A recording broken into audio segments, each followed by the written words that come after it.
You have prospects, but it would be foolish to dive in and try to sell to them straight away. You need to prepare, and this is where the 3 pre-sales activities come in.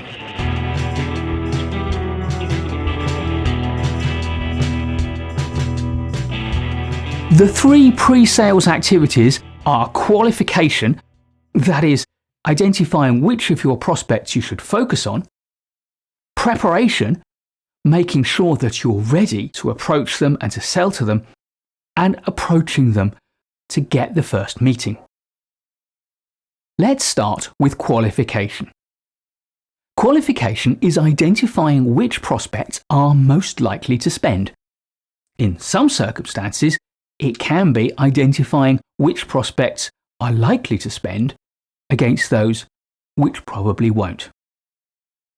At its simplest, a prospect is only a prospect if they have mint.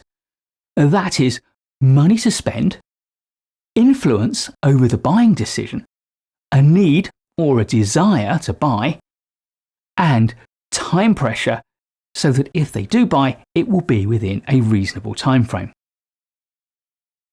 So, qualifying a prospect is all about evaluating their level of mint. First, money. Can this prospect afford to buy what you are selling? And if they can, what are their budgetary constraints so that you know how to pitch the sale?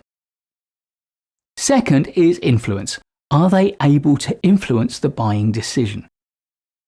Notice that I said, are they able to influence the buying decision, and not are they able to make the buying decision? Of course, you are interested in prospects who can make the buying decision, but you're also interested in advisors, in experts who can influence the buying decision too. These can include consultants, users, even gatekeepers who have access to the funds, or to compliance officers who can make the decision as to whether the product or service you're selling is compliant with the organisation standards.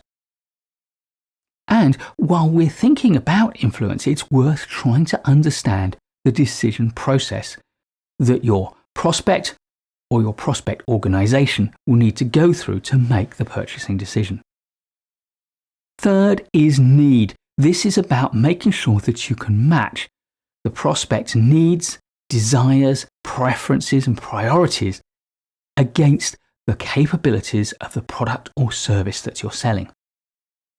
And fourth is time pressure. You don't want to be investing a whole load of time and effort in cultivating a prospect who won't be able to make a buying decision for a very long time, because too much can change between now and then. So, try to find out what are the timescales for the prospect to evaluate your product or service and to make the buying decision. It's also important to disqualify prospects who are unlikely ever to buy. You don't want to be wasting your time, your effort in a potential prospect who is going to go nowhere and just waste your time. How ruthless you need to be about this will depend on the market. In a market with a lot of prospects, you can afford to be more ruthless in disqualifying more and more of your prospects. In a smaller market, then you have to invest a lot of time in a lot of prospects to be sure that you'll have enough to make the sale. Now let's look at the preparation you need to carry out in the pre-sale stage of the selling process.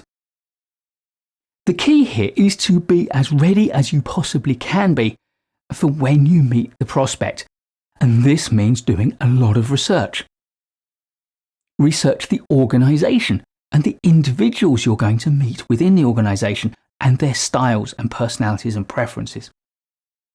What are their needs and their priorities? What are the organisation's rules, its constraints and its standards and policies? And don't forget about the mundane logistical details. Where you will need to go, how you will get there, where you will park, who you need to ask for. Make sure you have on file the telephone numbers and contact details of everybody that you're going to be meeting, and if possible, their assistants or secretaries too. Once you've done your research, you need to determine what your realistic sales objectives and goals are going to be, and to gather together the resources that are going to help you to achieve them. These resources will depend upon the nature of the product or service you're selling, but they may include things like samples, case studies, testimonials, data and specifications, brochures, diagrams, statistics, presentations. Bring them all together and make sure you know what you've got and how to access them quickly and efficiently during the sales meeting. The last step of the pre-sales process is approaching the prospect to set up the meeting. It's your first meeting with the prospect which will progress the sales process one step further. One of the most important keys to this is to build an excellent relationship with the gatekeeper who guards your prospect's time and arranges their meeting. It's all too easy to think of assistants and secretaries as minor functionaries, but they are critical people to get to know and to build a relationship with, because they will be the ones who determine whether and when you get to have the meeting.